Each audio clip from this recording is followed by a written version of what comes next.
Today, we are drawing a tractor. Let's draw together. First, we draw top of our tractor.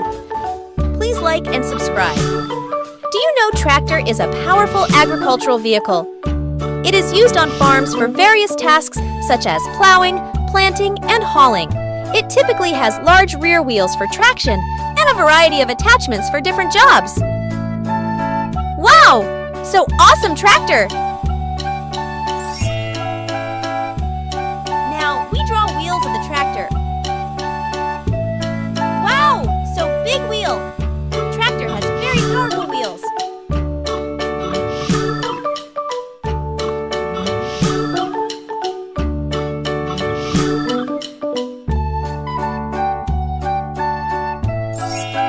Look!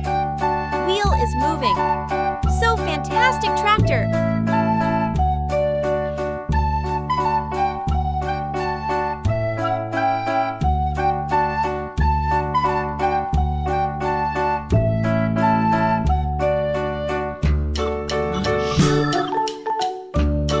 If you like this video, please like and subscribe.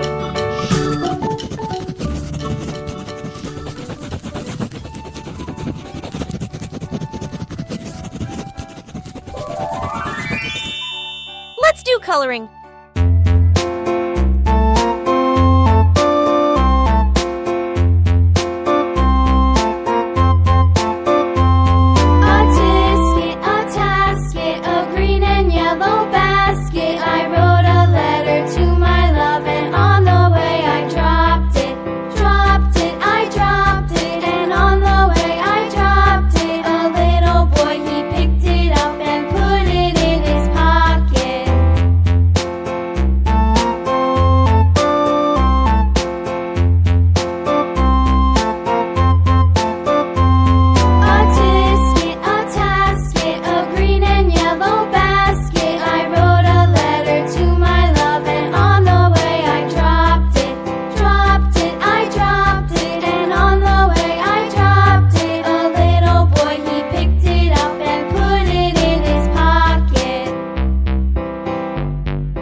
Take care!